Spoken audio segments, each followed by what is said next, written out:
ایک انسان وہ ہوتا ہے جو کچھ دیکھ کے مانتا ہے. عشق اپنے عروج کو تب پہنچتا ہے کہ بن دیکھے بندہ محبوب کو مان لے. ان ہستیوں میں سے ایک ہستی حضرت خدیجہ الکبریٰ رضی اللہ تعالیٰ عنہا کی ہے، جنہوں نے اعلان نبوت سے بھی پہلے، یعنی ابھی اعلان نبوت 15 سال بعد ہوا ہے، 15 سال بعد اعلان نبوت ہوا ہے. نبی پاک کی جب 40 سال عمر ہوئی تو آپ نے اعلان نبوت فرمایا. 25 سال کی عمر میں حضرت خدیجہ الکبریٰ نے آپ کی صداقت، آپ کی امانت، آپ کی شرافت، آپ کی شجاعت، آپ کی عزت، آپ کا مقام، آپ کا مرتبہ، آپ کا درجہ سمجھ لیا، جان لیا، اس پہ ایمان لے آئیں. اور پھر آپ کی بارگاہ میں، یعنی وہ ایک الگ ٹاپک ہے کہ آپ تاجرہ تھی. ان کے والد جو تھے بنو اسد کے خاندان کی تھی، اور ان کے والد کا نام تھا خویلد، جو مکہ کے بڑے بڑے تاجروں میں ان کا شمار ہوتا تھا، اور ان کا انتقال ہو گیا.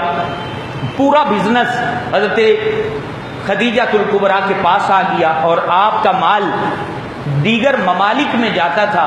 اس ٹائم نبی پاک علیہ السلام کی جو صدق و امانت کی قصے ہیں وہ مشہور تھے مکہ پاک میں، اور انہوں نے پھر اپنا پورا بزنس نبی پاک کے سپرد کر دیا، اور نبی کریم ان کا مال تجارت لے کے پھر دیگر ممالک میں بھی جاتے. حضرت سیدہ خدیجہ الکبریٰ رضی اللہ تعالی عنہا، ان کا غلام بھی ساتھ جاتا، اور پھر سیدہ کا غلام جب ساتھ جاتا تو دیکھتا کہ بھائی یہاں تو دھوپ میں یہ محبوب چلتے ہیں تو پر بادل آ جاتے ہیں، سارا قافلہ دھوپ میں چل رہا ہوتا ہے، رسول خدا جو ہے نا وہ چھاؤں میں چل رہے ہوتے ہیں، جہاں یہ سوتے ہیں وہاں بھی جو ہے وہ بادل سایہ کنا ہو جاتے ہیں. اور پھر ایک راہب ملا، اس نے اس میسرہ نامی غلام کو کہا تم ان کے قافلے میں ان کے ساتھ خادم ہو؟ کہا جی ہاں، یہ ہماری سردار ہیں حضرت خدیجہ الکبریٰ، ان کا سامان تجارت لے جا رہے ہیں.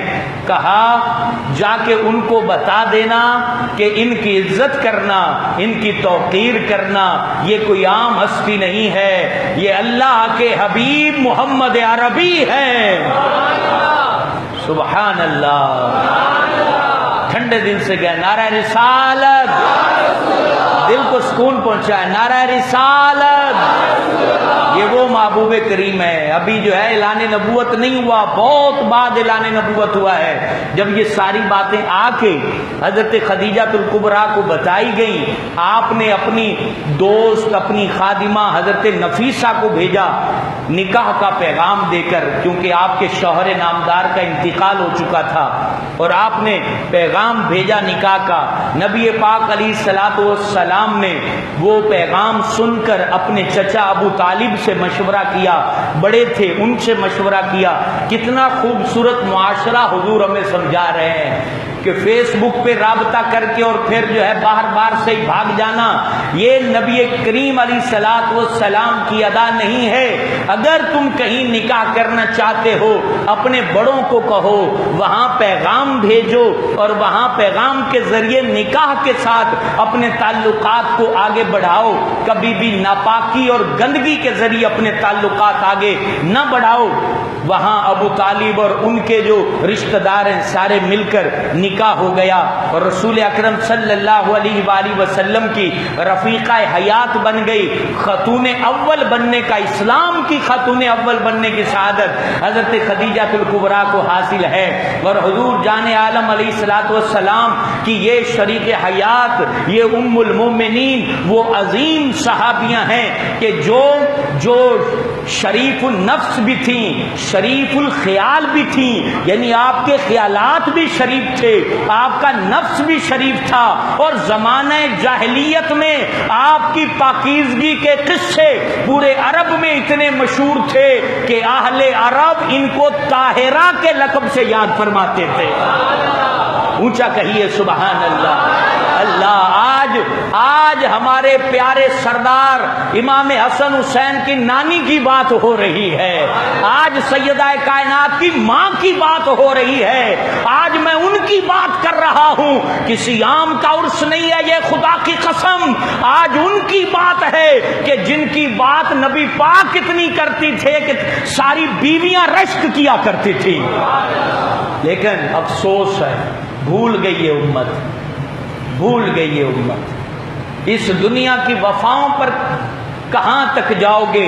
یہ دنیا اپنی محسنہ کو بھول گئی تو یہ تمہیں کہاں سے یاد رکھے گی؟ آپ کو اور مجھے یہ دنیا کہاں سے یاد رکھے گی؟ جو اتنی عظیم ہستی کو جو دنیا بھلا دے، تذکرہ نہیں ملتا گلیوں میں، تذکرہ نہیں ملتا گھروں میں۔ مجھے بتائیے آپ اور میں، ہم نے کسی نے اپنے گھر میں کہا بیٹا آج سیدہ فاطمہ کی امی کا عرس ہے، آؤ بیٹھے فاتحہ پڑھ لیں، 5 منٹ بھی نہیں لگتے یار، ہم اتنے غافل ہو گئے۔ بڑی خوش عین اور سعادت والی بات ہے اپنے پیروں کی فاتحہ پڑھنا، لیکن پیر جو ہیں وہ ان کے قدموں کی خاک ہے، خدا کی قسم۔ اسلام ان کے ذریعے پھیلا، لیکن ان کی بات ہمیں پتہ تک نہیں یار، ہم نے اپنے بچوں کو کیا نالج دینا ہے؟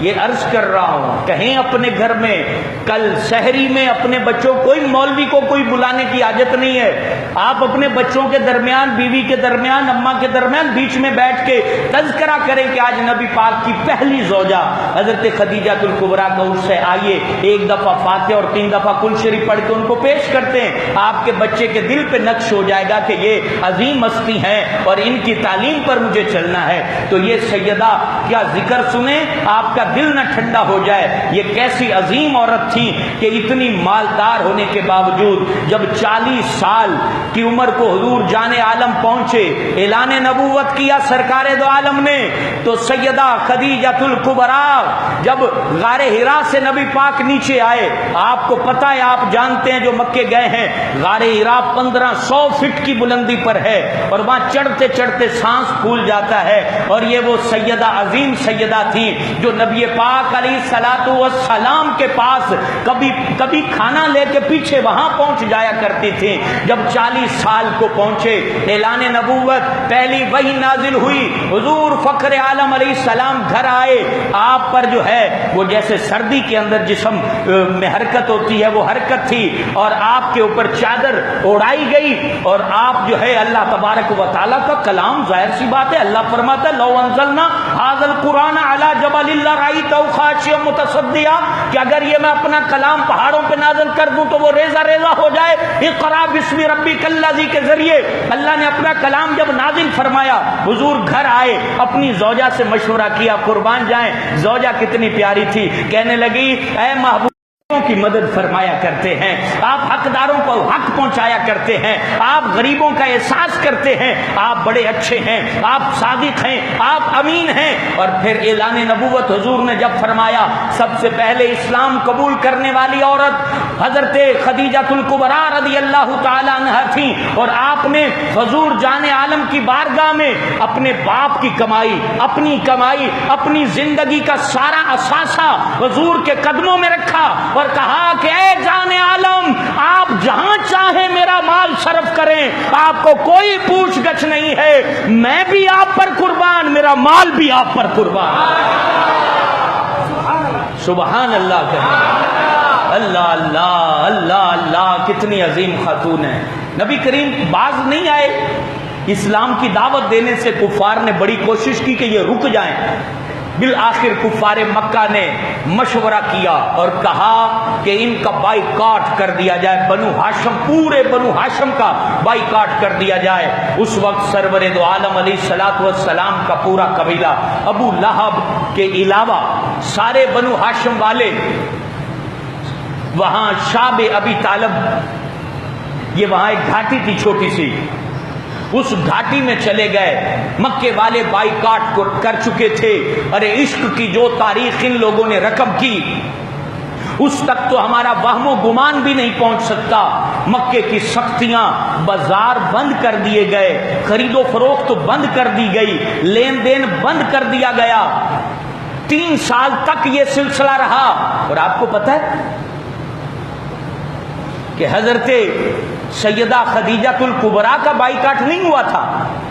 آپ بنو اسد کے قبیلے سے تھی اور بائیکاٹ کن کا ہوا تھا؟ بنو ہاشم کا بائیکاٹ ہوا تھا. لیکن وفا ہو تو ایسی، محبت ہو تو ایسی، پیار ہو تو ایسا، فدا پن ہو تو ایسا.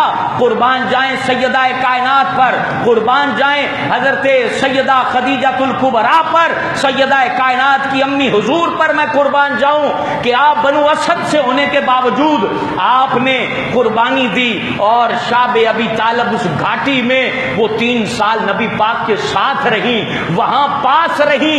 اور اللہ اکبر، آپ کے قبیلے والے کھانا وہاں پہنچاتے تھے، آپ سب میں تقسیم کر دیتی تھی اور دوسروں کے ساتھ پتے کھا کے گزارا کرتی تھی. اللہ اللہ، وہ علاقے کی تاجرہ، وہ علاقے کی مالدار عورت جن کے قدموں میں درم و دینار تھے، جن کے قدموں میں دنیا کی دولت تھی، ہیرے جواہرات تھے، جن کا نام عالمی منڈیوں کے اندر جو ہے تجارت کی جگہ پر ایک بہت بڑا نام سمجھا جاتا تھا جن کا اور جن کے والد کا. وہ عظیم خاتون قربان جائیں نبی پاک پر کس طرح فدا ہو گئی، کس طرح قربان ہو گئی. حضور کا کلمہ پڑھا تو کتنے دل سے کلمہ پڑھا کہ یہ سیدہ خدیجہ الکبریٰ وہاں باقی افراد کے ساتھ گھاس کے پتے کھایا کرتی تھی اور اسی طرح آپ وہاں رہی. اور جب دیکھتی محبوب جو ہے وہ تکلیف میں ہے، وہ تکلیف میں ہے، وہ تکلیف برداشت نہ ہوتی، ایک طرف وہ غم کھایا جاتا اور دوسری طرف نبی پاک علیہ الصلوۃ والسلام سے محبت بھری باتیں کرتی، ساری اذیتوں کو برداشت کرتی. یہاں تک کہ اسی تکالیف کے عالم میں حضرت خدیجہ الکبریٰ 10 رمضان المبارک کو اس دنیا فانی کو چھوڑ کے چلی گئی. آپ کا جانا نبی پاک کے دل کے اوپر اتنا رنج لایا کہ حضور علیہ السلام جب اس سال کو یاد کرتے تھے تو اسے عام الحزن کے ساتھ یاد کرتے تھے. اور پھر یہ خدیجہ الکبریٰ وہ مقام پا گئی، وہ عزت پا گئی، وہ مقام اور شرافت پا گئی.